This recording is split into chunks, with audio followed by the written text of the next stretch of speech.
Well, welcome to the second episode of our SEL in the Community series, where we talk to national leaders who are advancing the social and emotional development of our youth and our communities. I'm David Adams, Director of Social and Emotional Learning at the Urban Assembly, where we focus on innovation within public education in order to promote the social and economic mobility of our youth. And today, I am very excited to be joined by Congresswoman Yvette D. Clarke. Here to introduce Congresswoman Clarke is Superintendent of District 13 in Brooklyn, Superintendent Kamar Samuels. Good morning, everyone. I am thrilled to be here to introduce Congresswoman Yvette D. Clarke. Before I go into her formal bio and introduction, I must talk about my own personal experience with the Congresswoman and the legacy within our family.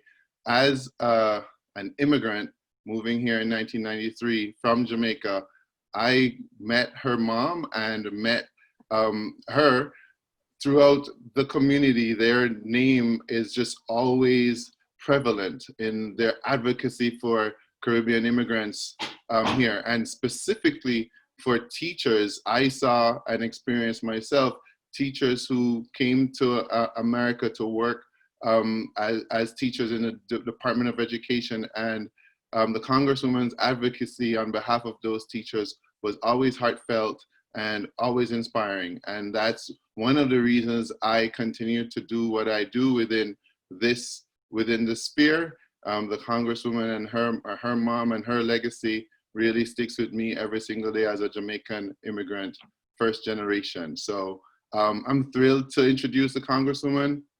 Hailing from Central Brooklyn, Congresswoman Yvette Diane Clarke feels honored to represent the community that raised her. She is the proud daughter of Jamaican immigrants and takes her passion for her Caribbean heritage to Congress, where she co-chairs the Congressional Caribbean Caucus and works to foster relationships between the United States and the Caribbean community.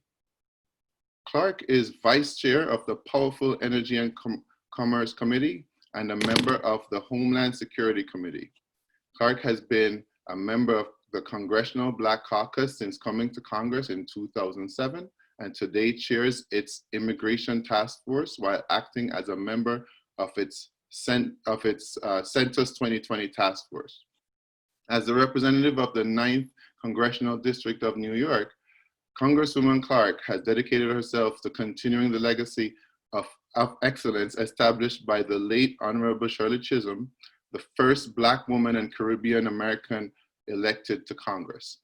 In the 116th Congress, Congresswoman Clarke introduced landmark legislation which passed the House, the Dream and Promise Act. The legislation will give 2.5 million Dreamers temporary protected status, and deferred enforcement departure recipients a clear pathway to citizenship. So now the next section, really, I want to point out in relation to where we are today. Our kids' access to technologies is very, very, very important. And Clarke is a leader in the tech and media policy space as a co-chair of the Smart Cities Caucus and a co-chair of the Multicultural Media Caucus. Congresswoman Clarke believes smart technology will make communities more sustainable, resilient, and livable, and works hard to ensure that communities of color are not left behind while these technological advancements are made. Clarke formed the Multicultural Media Caucus to address issues related to the state of diversity and inclusion in the media, telecom, and tech industries. Clarke is one of the co-chairs of the Congressional Caucus on Black Women and Girls, which develops programs to support the aspirations of Black women of all ages. Congresswoman Clarke is the co-chair of the Medicare for All Caucus, where she is fighting for the right to universal health care.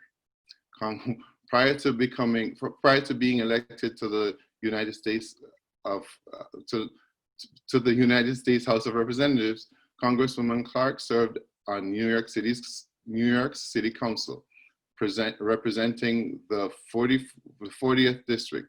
She, like I mentioned before, succeeded her pioneering mother, former City Council member Dr. Una Clarke, making them the first mother-daughter succession in the history of the City Council.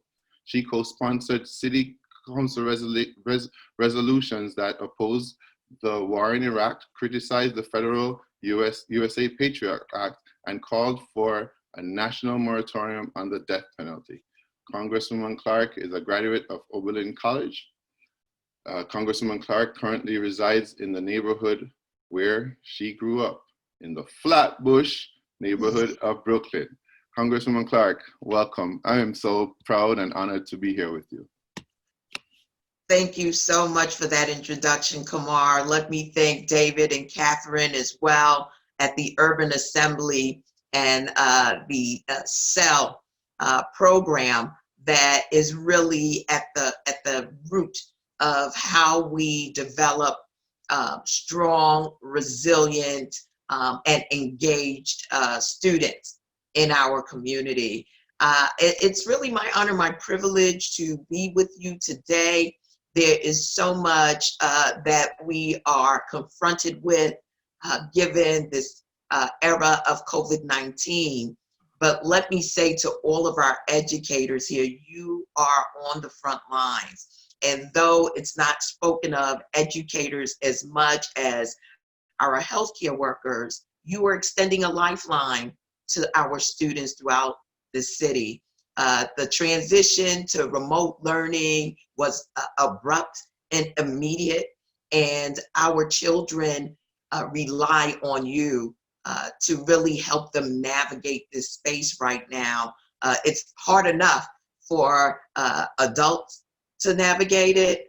Imagine what it is to be a child growing up, or a young adult in this climate. So I want to take my hat off to you and the Urban Assembly for convening us, because indeed right now is a time where we need to interact and engage one another, establish best practices, and work together to bring our people through this pandemic to the other side of a post-COVID existence, but with an eye to how we will recover, what will the trauma be to the well-being of our people, that's both physical and mental, and how do we begin mitigating in this space the damage, quite frankly. How do we build that resilience that resides in children up so that they pick up the baton from us and run with a knowledge of what they went through, but how they came through and how they're stronger because of it. So thank you so very much for having me. I look forward to today's conversation, and as they say in Washington, D.C., I'll yield back my time. Well, thank you, Congresswoman Clarke, and welcome so much for our conversation today. Superintendent Samuels gave us a history of some of your family's work, but I'm interested in a little bit about District 9 and how you've come to represent it. And what does it mean to represent District 9 to you? Absolutely, and let me correct, I want to thank Kat for bringing us all together.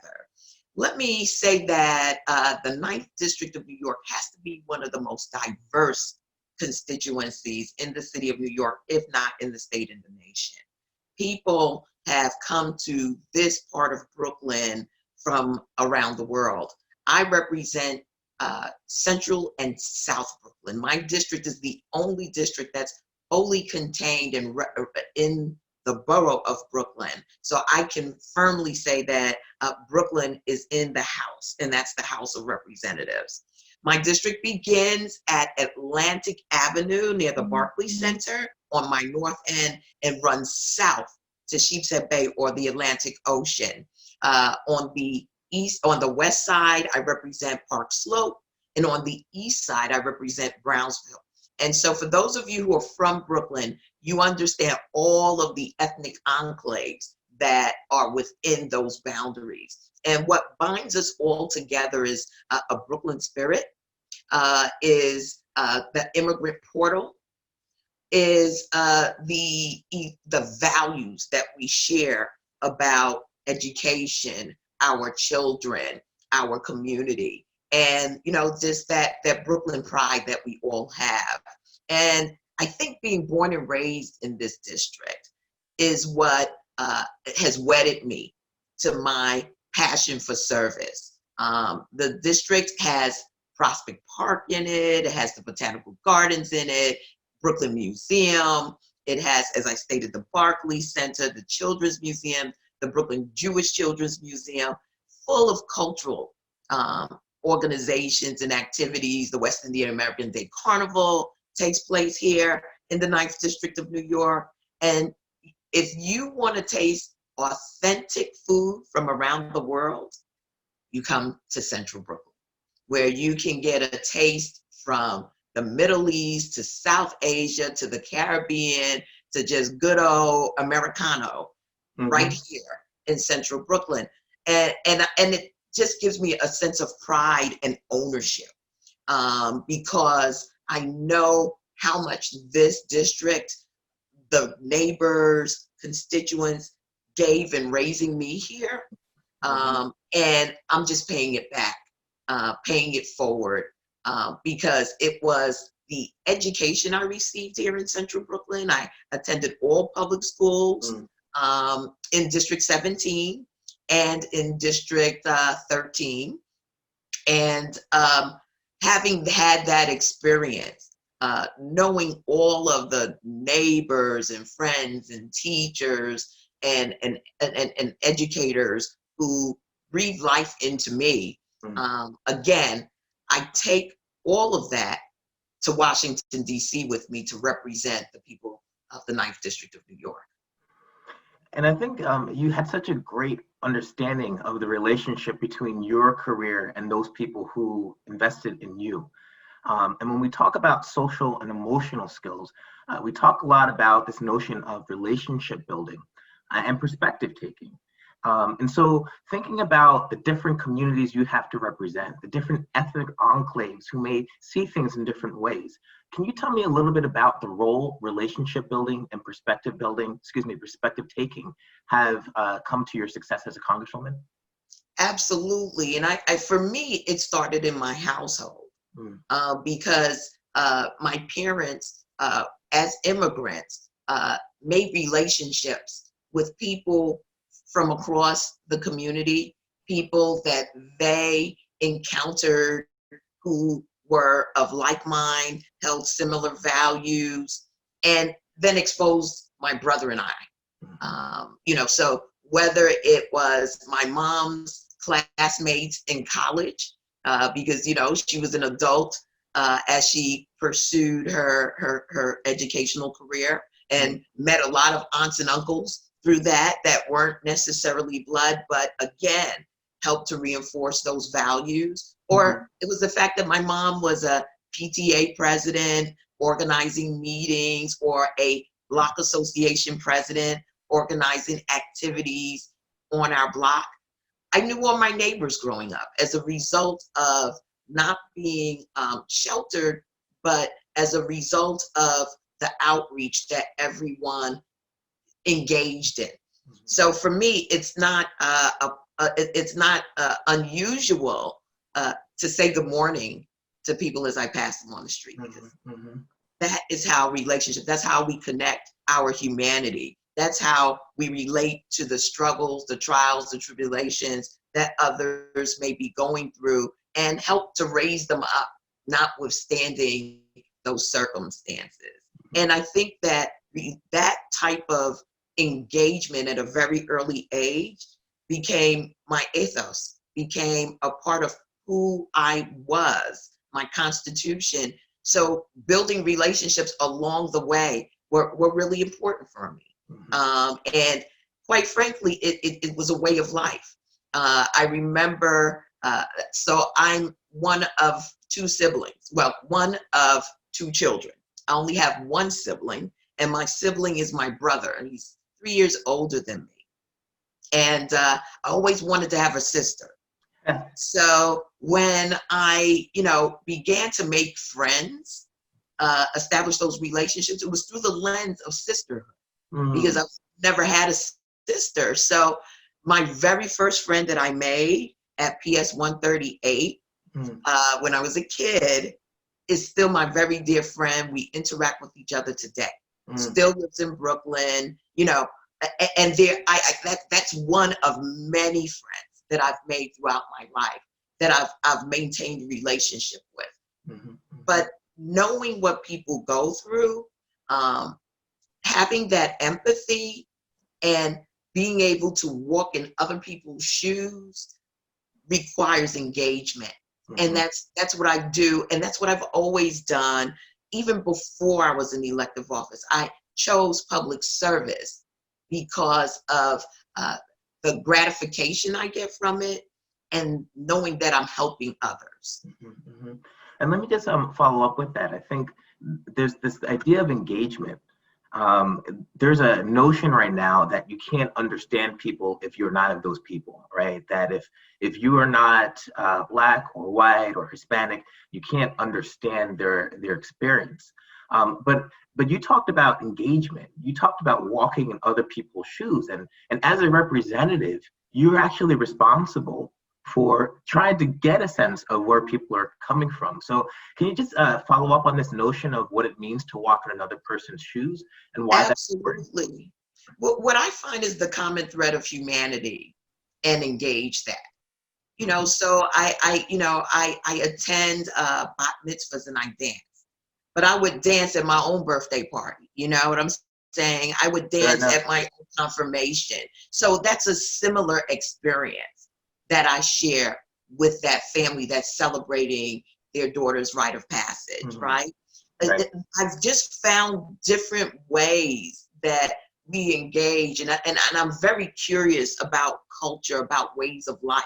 And that curiosity leads me to going into those spaces and feeling that and understanding that and embracing that in the same way that I embrace my own culture, my own experiences, and I find common cause. And I think everyone can do that if you're not, if you are not, if you are curious. And if you're not putting up obstructions by feeding into some of the sort of divisive rhetoric that, you know, others may impose upon you. So I think that we can all find something in common with others' experiences. You know, I was raised in an immigrant household. My very first friend, her parents came from down south, right? And that Southern migration experience was very similar to my parents' south of the border migration experience.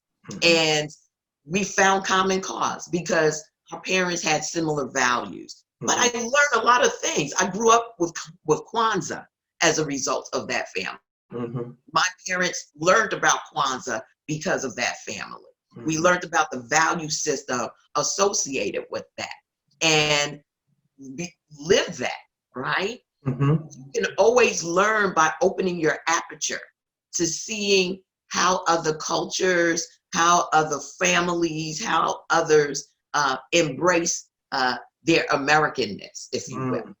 And that is what, you know, again, has been such a fulfilling part of doing the work that I do. You know, it's helping everyone understand their Americanness, regardless of their status. Because if you're here, you're contributing to the American experiment.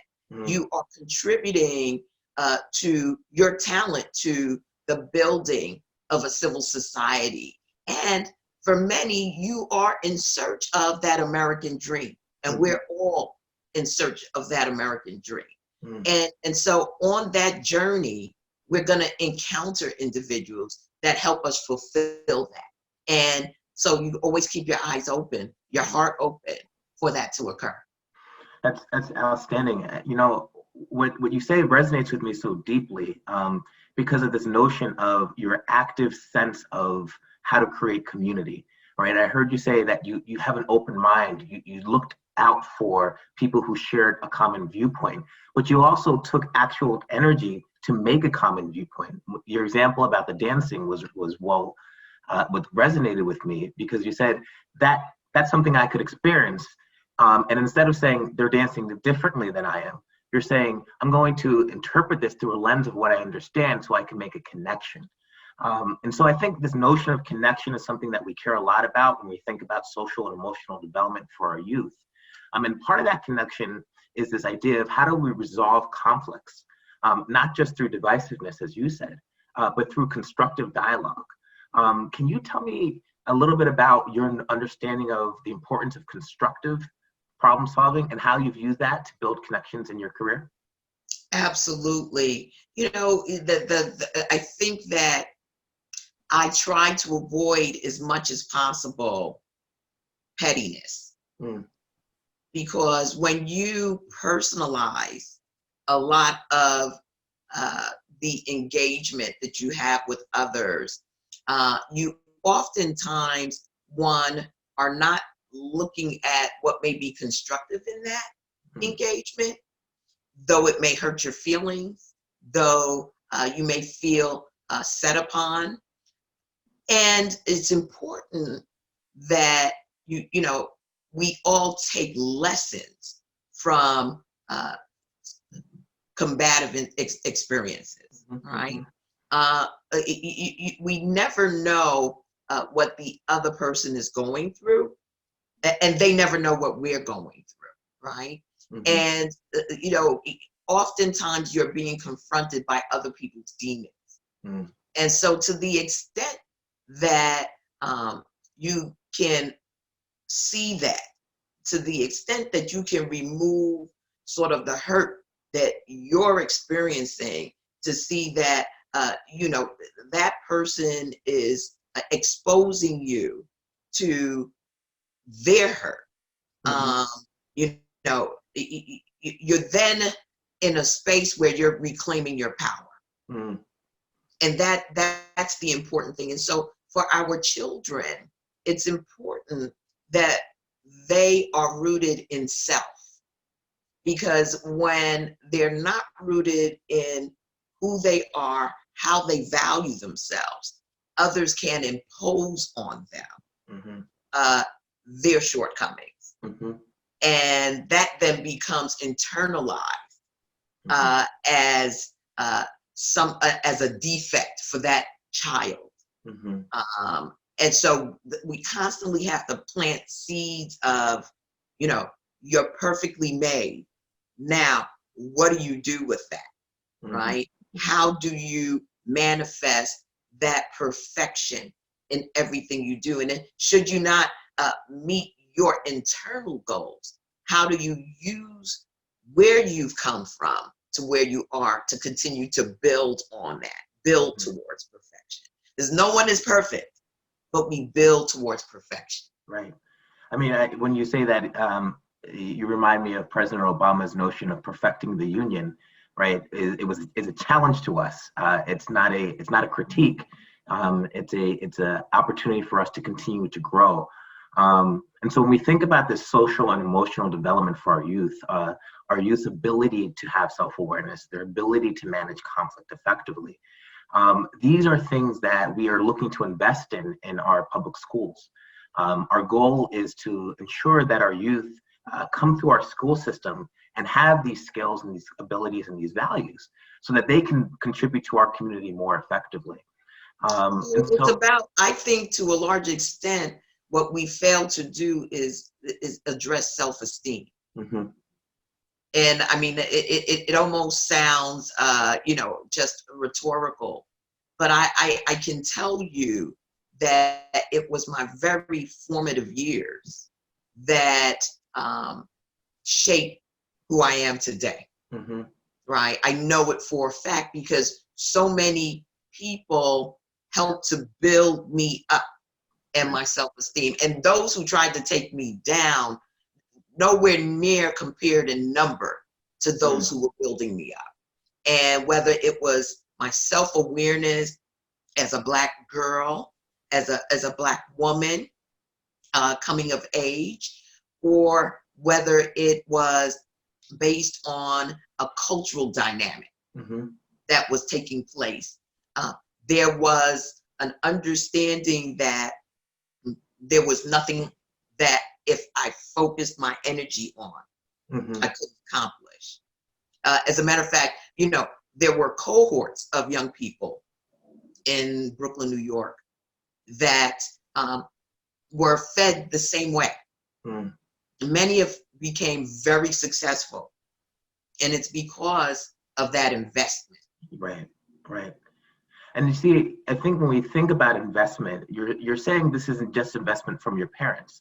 This is investment from your school teachers, your investment from your community, your investment from your church and your civic organizations. And so I guess what I'm thinking here is this notion of community that we all invested in our youth. And we're struggling with this notion of community right now during COVID. I think there are different conceptions around what rights community should have.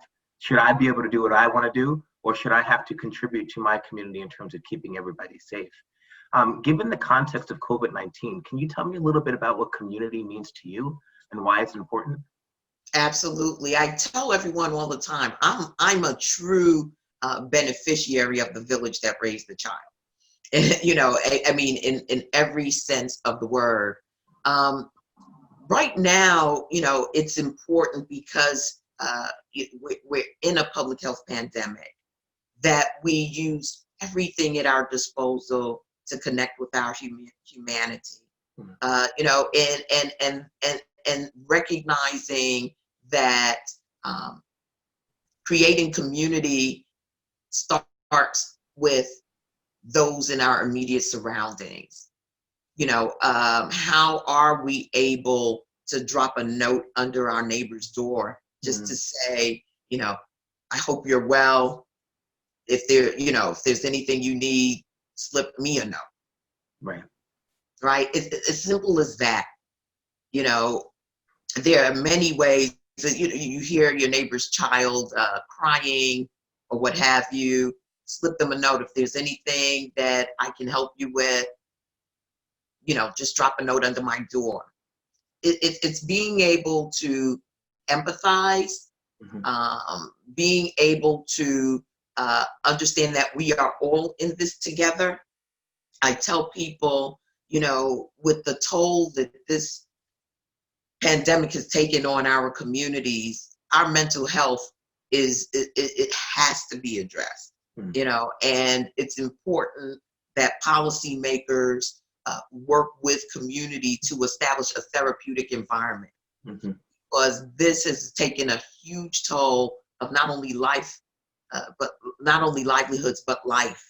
Yeah. And for so many who have lost loved ones, and I'm counted in that number, and so many in our community have, it's important that the emotion of mourning and grief be lifted up, that the idea of memorializing individuals we lost is going to be critical, because you have on the other side of this equation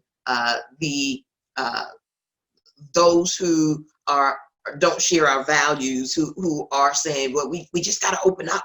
We just got to, get back to work. We just got to, take every risk with our lives, for this economy. And that's heavy. That's heavy to hear that, because no one wants our economy, to tank. No one wants our people to be unemployed. None of us asked for this. But at the same time, in the midst of this, we're all feeling the stress, the strain, the loss. And so being able to connect in that space is going to be essential for us to rebuild out of this space. That collective knowing that, together we did this. We flattened the curve together. Because we stayed home. We did all of these things to make sure that we will survive it, right? And I think that we will take a lot of solace from that. We will continue to see our frontline, our healthcare workers, our educators as heroes. and reshape our society with that understanding. Right, right. And Congresswoman Clarke, I think I hear you talk a lot about this notion of values.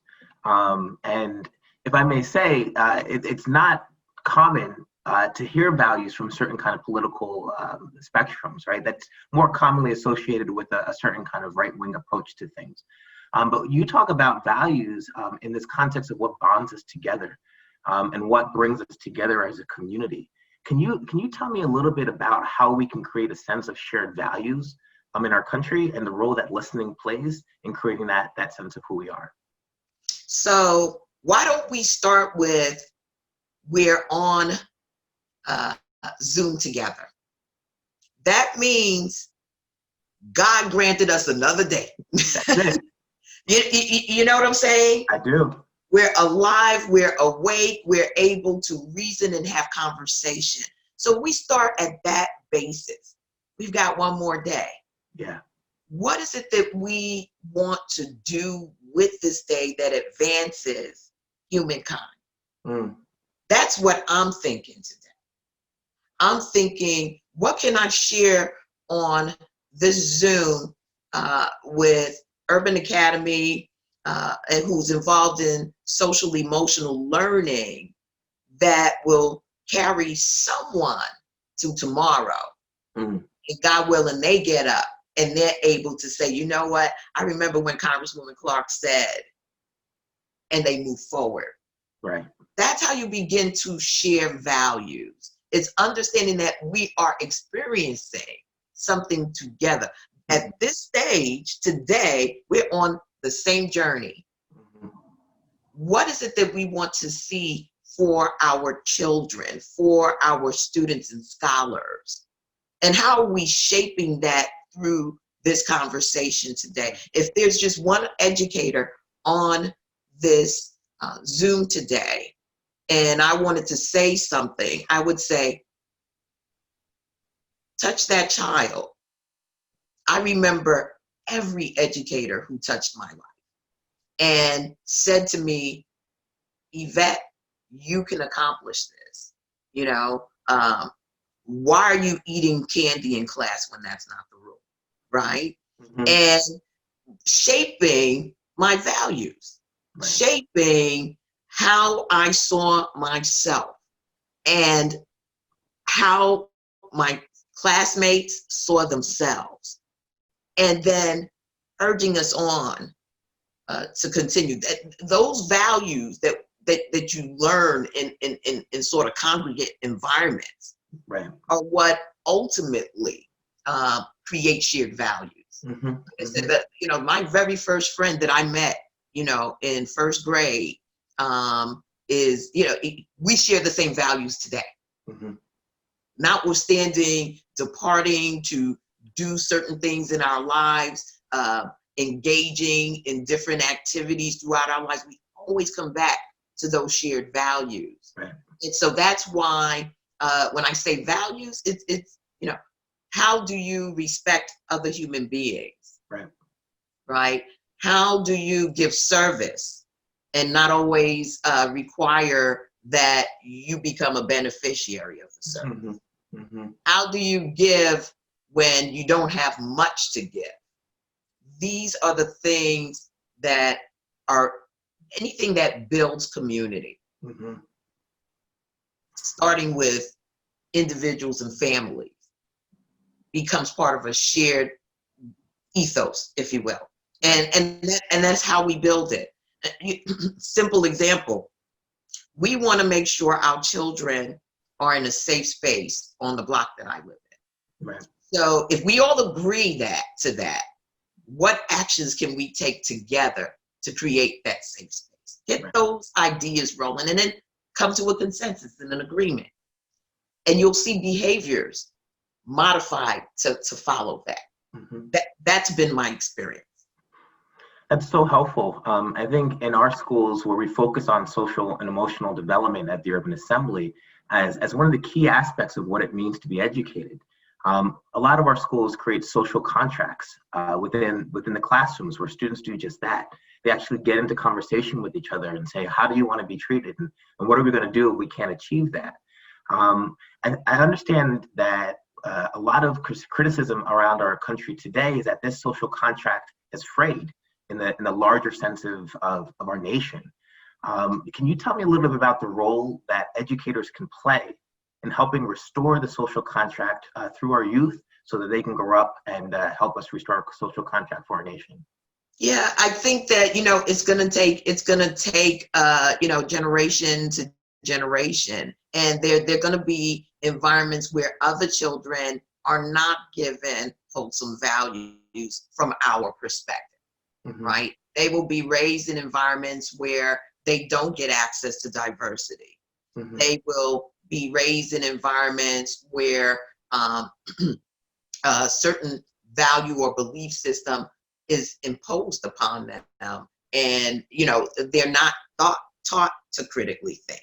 Right. They're not taught to investigate or to research and find out truth for themselves, right? They're pretty much spoon-fed a way of life.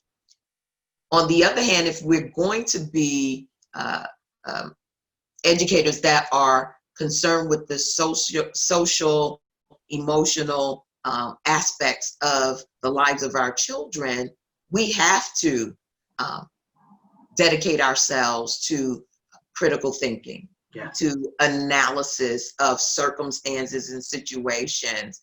That helps our children to navigate, to embrace their ability to be beyond their circumstances, so that their circumstances don't define them, right? Because, as they change their vision towards their circumstances, they then begin to change their vision towards what they can attain and what they can achieve. And so it's critical, like I said, that we create that paradigm. And I'm going to tell you, I'm really excited about what I see in a lot of our young people today. And, the millennial generation are inquisitive. Their children, therefore, will be inquisitive. We all have to guard against groupthink. And I've always prided myself in saying, yeah, that's what everybody thinks, but is there another way? What are our options? Because it's important, to know that you are motivated by your own analytical thinking. Because if you let someone else think for you and that becomes your motivation, you find that they were correct. You're going down the wrong rabbit hole. And so I've always also tried to be that odd person out that says, wait a minute, what about this angle? Or what about this perspective? So that coming in with as many perspectives as possible, you can find consensus, and you can find a way to give people sort of their own tools based on their perspective to pursue whatever it is in terms of action or motivations to move forward. And it's all about moving forward. And I think, again, what I hear from you, Congresswoman, is that you're always coming back to this notion of perspective taking, consensus building, and community. Can you tell me a little bit about how these values have driven your legislative priorities on the Hill? Absolutely. That's the wonderful thing about being a policymaker, is that you take your own experiences, you take the experiences of those around you, the people you represent, and you go into a body of 435 other people. Now, I'm the only Black woman in the New York State congressional delegation. And I happen to be left-handed. I happen to be, a child of Jamaicans. I happen to have attended all public schools in New York City. I also attended a private college in the Midwest. All of that enables me when I go to Washington, D.C., to interact with colleagues with different experiences. Right. And what do? I find sort of those common bonds. So when I go to Washington, D.C., and I have a piece of legislation that I'm pushing, I can go to the delegation from the Midwest because I went to school in Ohio, Mm-hmm. you know, and I can talk about what happened to workers in factories that were closing during the time that I was in Ohio, Right. right? And I can relate that to the fact that in my district, you know, we have individuals who are trying to start their own businesses because the job market has either neglected their talents or has not recognized them as the brilliant people that they are. Mm-hmm.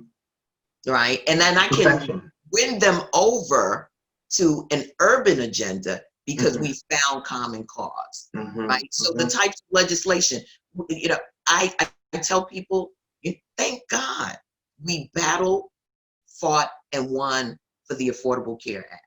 Right. You know, I just can't imagine how many people would not have health care right now were it not for the Affordable Care Act and the fact that New York State acted on it, Mhm. right? We didn't know then what we know now. Right. And no, everyone still doesn't have health insurance, but many millions more do today than wouldn't have if we weren't able to pass that legislation and hold it.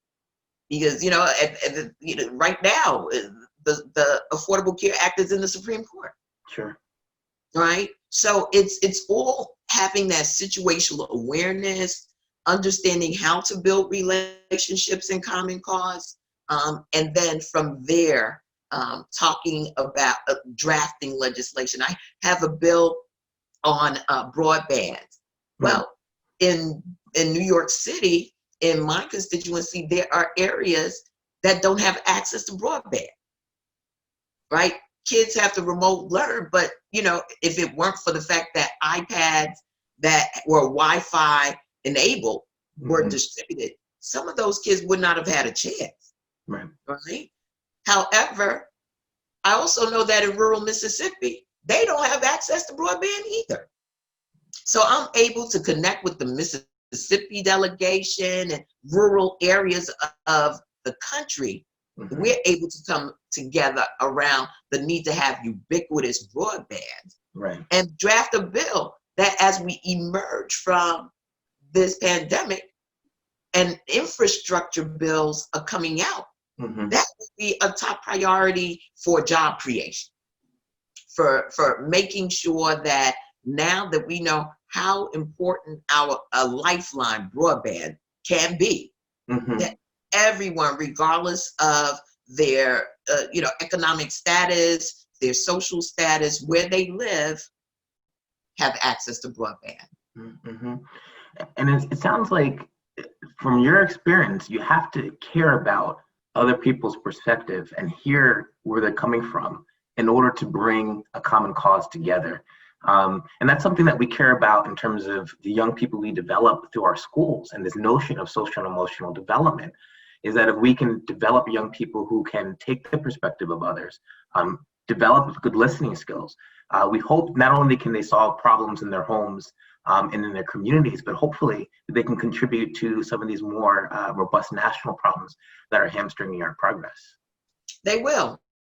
Absolutely. I have no doubt, because that is the great thing about, congregate learning. It's being able to break down those barriers and then build and construct a common link that will propel many of these students into leadership positions. And that's what you're grooming. You're grooming leaders. Right. And, it will be in different areas. Some may be activists, some may be legislators, some may be CEOs. Right. But they're all going to be leaders, and it's going to be those formative years where you all are engaging them in a way in which they take ownership of their perspectives. They take ownership of building relationships with their colleagues, their fellow students, and you know, that's always happened, and I don't see that changing. Right, right. A little bit earlier, we had talked about this notion of the beauty of democracy being that we actually are the people who make decisions, being the constituents, the citizens of the nation, and that the role that our young people play and our citizens play is actually creating the nation that we want us to see. And so when you talk about this idea of leadership, is every American actually has a role of leadership. Not just our presidents and even our congresswomen and congressmen, that we all can do that. And social and emotional development can help us understand what we care about and how we represent our values in leadership. We just can't cruise through civil society in the United States of America. What has changed everything, the trajectory of how we have developed as a nation, has been the movement of people. Yeah. The movement of ideas, and acting on that with the most powerful tool we have, which is the vote. You know, I think about my colleague. It's almost you know, surreal to be in the House of Representatives with the likes of a John Lewis. This is a man who, you know, just put his life on the line. Yes. For human recognition. And breaking the back of Jim Crow and the inability for people to vote. He knew that voting shapes the civil society. Yeah. It shapes our ability to envision ourselves as a nation that we are actively a citizen of. Right, that we, and the US democracy is different than any other democracy out there. And when we don't recognize our power, when we don't utilize our power, when we check out and don't believe that we can make a difference by casting our one vote, we are surrendering. To those who understand the power of their vote, who want to rig the system so that it's no longer democracy, right? So that we can limit the voices of who sets policy in this nation. And I know that deep inside, people know that voting is power, but we have to constantly remind people of that. And the example I use is the fact that we elected and re-elected President Barack Obama. Sure did. And had we maintained our voting strength, our engagement with the democracy, notwithstanding that, there's no way that we'd have so-and-so in the White House right now. But we got distracted. We had to feel, you know, lovey-dovey. We didn't look out for our interests because Donald Trump said who he was when he came down the golden escalator at Trump Tower, even before he was elected. That should have been a non-starter, period. But, you know, there's a lot that gets said out there in the political sphere that will distract people from their own interests. And it's about maturity. And in order for us as a body to push back on those who would marginalize, who would dehumanize, who have an agenda that is not reflective of our agenda, of our values. It's important that we demonstrate who we are, and that's exerting our power and doing what we must do to shape our own governance. Otherwise, others will do it for us. And so, this democracy is not a spectator sport. It really is not. We can't afford to allow others to determine our destiny when the destiny is in our own hands. And so, I'm a big proponent of voting rights and of encouraging our people to get out and vote. I tell people I had a very close election in 2018. And one of the things that I took from that was when you have 30,000 people vote out of 338,000 people who are registered to vote, you are in a situation where the democracy is beginning to deteriorate. And so my goal now is to make sure that everyone comes out to vote. They may not come out for me, but the democracy demands that they come out to vote. And I believe they're going to come out and vote for me. Well, I mean, I think it was interesting here, Congresswoman, as we're going to move to the questions from our audience now. But I think it's interesting that the role that schools play in developing the sense of participatory democracy, right? We talk about youth voice, not just because we want our youth to be seen and heard, but we want them to practice influencing how systems of power and institutions can be responsive to people's needs.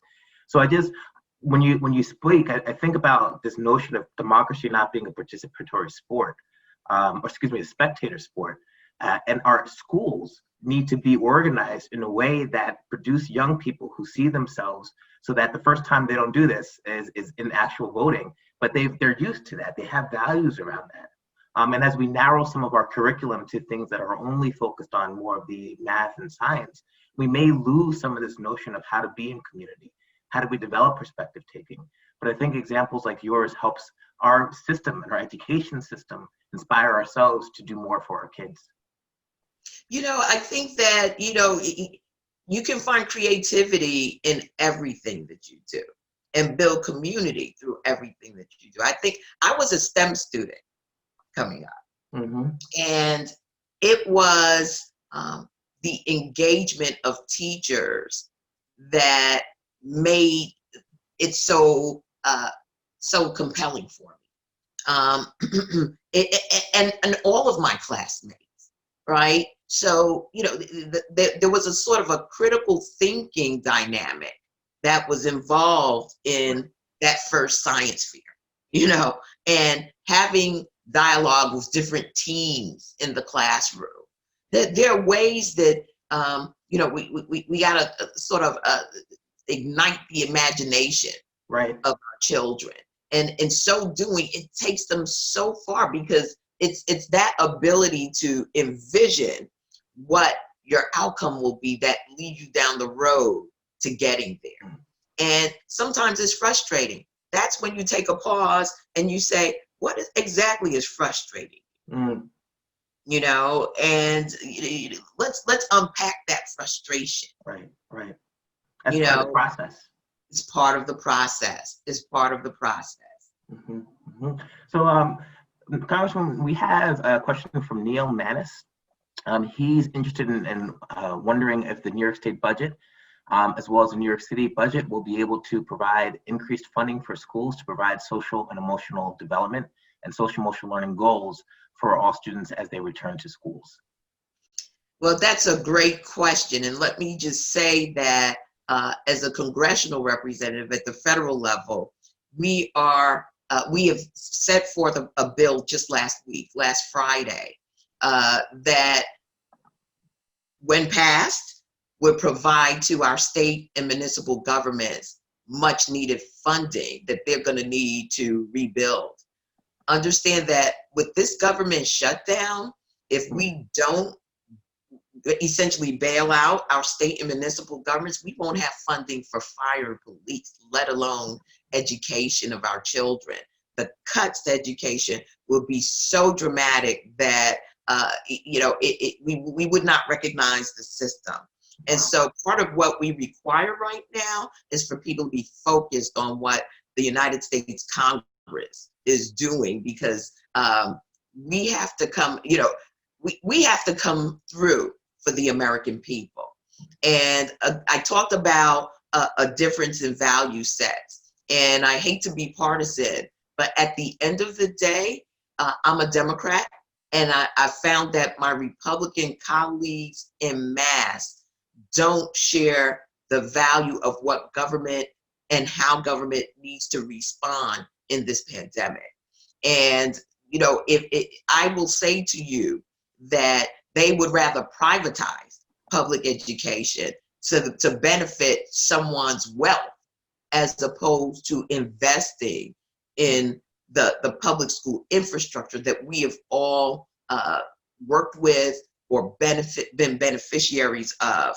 And so having that kind of a difference of opinion requires that everyone who is engaged in public school and public education stand up to say, listen, you all must pass this legislation, because we can't afford to see the type of cuts that the state would be forced to do, and how it would impact the city of New York, let alone what the city is going to have to do, because New York State is, the epicenter of this outbreak, and no taxes are being coming into the coffers right now because we're all staying home. We're all unable to spend and get sales taxes, and right now, we can't even collect real estate taxes and things of that nature. So I just want everyone to realize that this is a multi-level, governance concern right now. And we are fighting as a New York delegation to make sure that, the next thing smoking coming out of Washington, D.C. has that funding, the billions of dollars we're going to need to make sure that our children have what's needed for remote learning, that our teachers have the funding that they need to make sure that their curriculum and any continued training on remote learning, because we don't know whether we'll be able to go back to brick and mortar in September. There are a lot of folks who don't believe we will be able to. So we've got to make that investment, and we've got to do it soon. Congresswoman, people are interested how they can get more involved in community building and supporting social and emotional learning on a congressional level. What ways can people support social and emotional learning at the city level, congressional level, and city council level? So let me start with the federal level, since that's what I'm most acquainted right now. There are two committees of jurisdiction where I think you need to sort of follow the dialogue and debate. It's the Education and Labor Committee, which is headed by a CDC member from Virginia. His name is Bobby Scott. And of course, that's where education policy takes place, primarily in the Education and Labor Committee. However, there's also the Energy and Commerce Committee, which I'm vice chair of. And that committee has jurisdiction for healthcare. That's physical and mental health. And I think that there's a convergence here that needs to be explored even further with respect to the education of our children, and how we reshape the titles to include sort of a therapeutic approach to education of our children. That hasn't been done because we're building off of a public school infrastructure that goes back to agrarian times. And I have really been very vocal with Mayor de Blasio about the fact that we need to turn the page on that we have to reimagine education for our children, particularly during this pandemic, going through it and coming out of it. For us to adhere to sort of those old structures that are not hitting the sweet spot on the education of our children, this is a perfect time to sort of shed that and to jump into a more wholesome and creative space for our children to learn in. And that's what I'm advocating for right now. I think it's critical that we use this opportunity, not to abandon everything as we know it, but to integrate into it some key components that have been missing for some time. And it's the social emotional. There's no getting around it. You know, the environment that we need to create is one of therapeutic, being a therapeutic environment, because what our children witness, what they experience in certain communities, in certain households, manifests itself in their behavior. And they don't have an outlet or a space where they can, you know, sort of remediate some of that, unpack it, and get the therapy that they need to grab control of their emotions, channel them into a more productive space. And I've been talking a lot to our mayor about that. Wonderful. As a matter of fact, to Chancellor Carranza. Well, Congresswoman Clarke, if I may say, you are the epitome of a stateswoman. We thank you so much for what you've done on behalf of our community, for the investments that you continue to make, not only in our public education space, but for our community in terms of healthcare and who we are. Thank you for taking the time to come on to our Zoom broadcast today as SEL in the community. We look forward to seeing the wonderful things that you do in your future exploits, and look forward to understanding how we can be supportive to the things that you care about as well. Thank you so much, David. I want to thank everyone who's joined us today. There is so much work to be done. I consider it a labor of love. And so I'm no ways tired. My work is not done. I'm really, really focused on how I build out a environment for our communities to thrive in the weeks and days to come. It's a passion of mine. I'm driven because I know that we can do better, that we have the resource, we have the talent, we have the intellect and ability to shape our civil society by stepping up and doing our part and shape it in a way in which it is reflective of our experiences, that is authentic in how we live our lives and what excellence means to us and our families. So thank you all so much for having me today, and look forward to further conversations with SEL in the community. Thank you so much, Congresswoman Clarke. And thank you all for joining us today. This was our second series of social and emotional learning in the community with Congresswoman Yvette Clarke, representative of District 9 in the United States Congress. Thank you.